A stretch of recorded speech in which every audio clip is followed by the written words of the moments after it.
Assalamualaikum warahmatullahi wabarakatuh.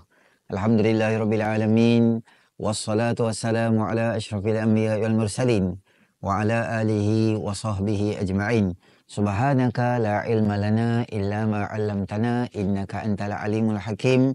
Rabbi shrah li sadri wa yassir li amri wahlul 'uqdatam min lisani yafqahu qawli, amma ba'd. Tuan-tuan, puan-puan muslimin rahmati oleh Allah Subhanahu Wa Taala. Saya doakan semua berada dalam keadaan kesihatan yang baik, maksimum, dan diberi kemampuan untuk kita istiqamah untuk mengimarahkan bulan Ramadan, bulan yang penuh dengan rahmat dan keberkatan.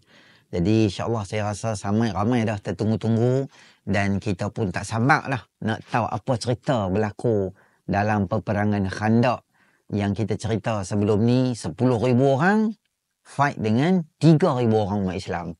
Logiknya penat jugalah kan. Tetapi yang kata Nabi SAW ni dia mukjizat tu luar biasa. Jadi tuan-tuan muslimin rahmati oleh Allah Subhanahu Wa Taala, setelah proses Qoraiq Parik tu dah jalan dah, maka orang-orang 10,000 orang daripada kafir Quraisy tu depa main. Bila mereka main ramai-ramai itu, maknanya berlaku mereka stuck di tengah. Maknanya mereka duduk di situ, mereka ni duduk di sini. Orang Islam duduk di sini. Tengah-tengah ada parit. Tapi satu benda yang kita katakan apa, berlaku pengkhianatan tambahan ni, tuan-tuan tahu pada yang kata Yahudi ni.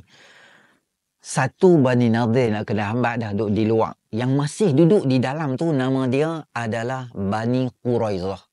Bani Quraizah ni Yahudi kot, mereka duduk dalam tu. Tapi yang peliknya, mereka ni tengah-tengah umat Islam ni semua pakat nak fight dengan mereka. Mereka ni pula dalam ramai-ramai hadut ada ni, mereka macam kianat dan belot. Mereka buat apa? Mereka mereka macam pakat dengan geng-geng kafir Quraisy dengan Ahzab tu, tapi cawangan mereka ada kat dalam umat Islam. Oh, Nabi marah sungguh dengan geng-geng mereka ni. Sebab apa?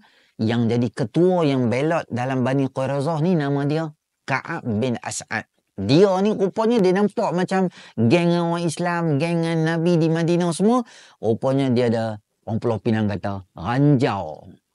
Dia murung.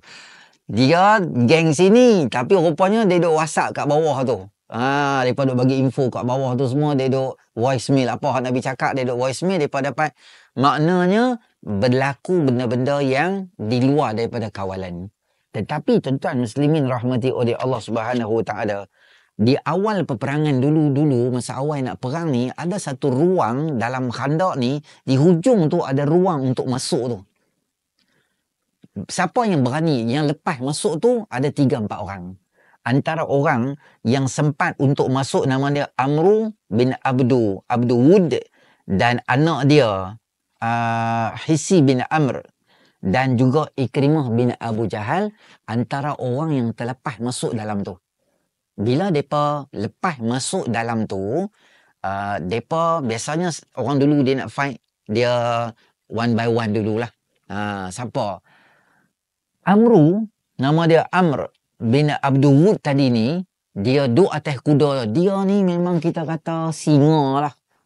Kalau padang pasir kita kata singa yang hebat nak fight dengan ni. Dia cabak orang Islam yang ramai-ramai ada dekat situ. Siapa yang nak boleh fight dengan aku? Siapa yang boleh fight dengan aku? Maka dalam keadaan tu yang muncul adalah Sayyidina Ali radhiyallahu anhu. Dia main, dia turun, kecil lagi masa tu. Dia kata, aku tak maulah nak fight dengan hang budak kecil. Tetapi cara tangkas dan tegasnya Sayyidina Ali ni turunlah. Dalam riwayat menyebut, mereka bergaduh dua ni, berperang dalam keadaan pedang, dengar kecung-kecang pedang, dan debu berterbangan tu macam tak tahu apa jadi dalam tu. Sebab tangkas sangat dengan lawan macam tu, debu-debu pasir semua naik macam tu je. Tiba-tiba diam. Apa kami nampak? Pedang Sayyidina Ali telah mendahului kepada Amru bin Abdul Wud tadi ni, mati dia. Bila matinya dia ni, maka seluruh orang-orang 10,000 orang kafir tu, mereka jadi macam, ush, biar betul ni, budak kecil lah. Kami hantar ni singa kami kot. Ikrimah dengan 2-3 orang hak tadi terlepas masuk tu, tak tunggu lama, mereka start unta, mereka belah terus. Tunggu lagi. Tunggu memang kata cari laah kami, mereka keluar daripada tu. Tuan-tuan muslimin rahmati oleh Allah Subhanahu Wa Taala. Nabi SAW ni sebenarnya Nabi cuba cari jalan untuk perdamaian. Nabi cuba cari jalan supaya tak payah gaduh, kita selesaikan benda ni dengan segera. Macam mana cara dia? Antaranya Nabi SAW pi jumpa ketua puak Ghatfan tadi ni, Uyainah. Sebab mereka ni antara crowd yang paling banyak dalam Ahzab. Nabi SAW runding dengan dia, macam ni boleh tak?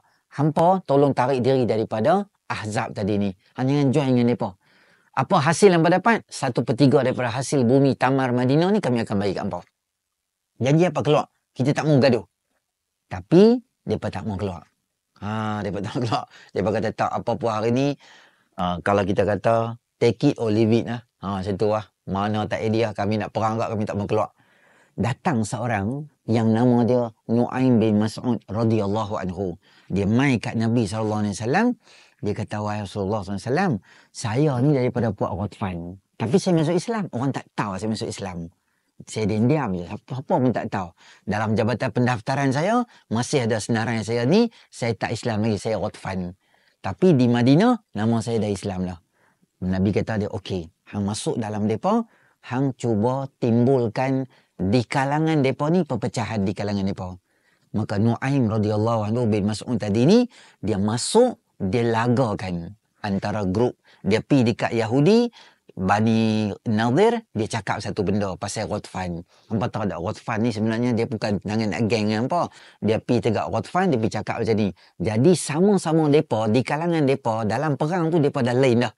Mereka, hang tak percaya kat aku tak percaya kat hang usaha aku nampak macam ada satu yang tak kena, aku usaha hang macam satu yang tak kena. Semua duk risau dah ni. Maknanya strategi perang saraf Nabi SAW berjaya bila hantar Sayyidina Nu'man bin Mas'ud radhiyallahu anhu, dia kucar kacirkan, maksudnya keyakinan. Mereka nak perang dengan Nabi, tapi hang tengok aku tengok hang, boleh percaya ke dia ni? Takut-takut kawan sebelah dia rodok perut. Macam tu Nabi SAW bina. Sebab mereka tolak untuk Abu Sufyan tadi ni, Nabi suruh mereka baik, dia tak mau dengan baginda Nabi SAW. Tuan-tuan muslimin rahmati oleh Allah SWT. Ketika awal-awal peperangan berlaku ni, tuan-tuan bayang 10,000 nak fight dengan 3,000. Allah Ta'ala sebut, A'udzubillahi minasyaitanirrajim, walamma ra'al mu'minuna al-ahzaba qalu hadha ma wa'adana Allahu wa rasuluh wa sadaqallahu wa rasuluh wa ma zadahum illa imanan wa taslima. Apabila umat Islam tengok crowd yang sangat ramai, mereka kata inilah apa yang Allah janji kepada kami. Dan Allah tambahkan keimanan dan keyakinan mereka kepada Allah Subhanahu Wa Taala bila nanti di hujung nanti tu, sebab mereka ini dapat mengalahkan mereka. Tuan-tuan muslimin rahmati oleh Allah Subhanahu Wa Taala, apabila peperangan dah kita kata dalam keadaan yang kemuncak macam tu, apa yang berlaku adalah mereka ini orang-orang puak-puak yang Ahzab tadi ni, mereka ada beberapa strategi yang mereka letak ataupun mereka kepung Nabi SAW dan tentera Islam tu. Berapa lama mereka kepung? Lebih kurang dekat sebulan atau hampir dekat sebulan. Maknanya mula daripada Syawal tu berakhir pada bulan Zulqa'dah tahun 5 Hijrah. Tapi kata Ibnu Sa'ad, Nabi SAW meninggalkan Khandaq pada hari Rabu 7 Zulqa'dah. Maknanya adalah hampir sebulan duduk dekat situ je. Nak kata nak jadi perang pun tak jadi perang. Nak kata tak jadi perang pun tak berapa jadi perang juga. Ada sikit-sikit. Dia ni lempar sebab mereka tak boleh main. Terlalu dalam, mereka nak main tak boleh. Mereka tunggu di situ nak jadi serang. Tapi ada sesuatu yang berlaku menyebabkan puak-puak Ahzab ni mereka lari lintang pukang kerana ada satu benda yang penting. Allah Ta'ala hantar mai berkat kesabaran para sahabat dan mukjizat Nabi SAW. Allah bagi kemenangan luar biasa kepada Ahzab tadi tu, pada orang Islam lah. Jadi kita akan jumpa lagi pada siri akan datang beberapa benda yang penting yang berlaku dan faedah-faedah yang kita boleh ambil daripada perang Ahzab tadi ni. Okey, insya-Allah kita jumpa dalam siri akan datang pula khas berkaitan dengan Khandaq. Apa maksudnya kemuncak peperangan dah? Kita akan tunggu apa nak jadi di hujung perang nanti. Assalamualaikum warahmatullahi wabarakatuh.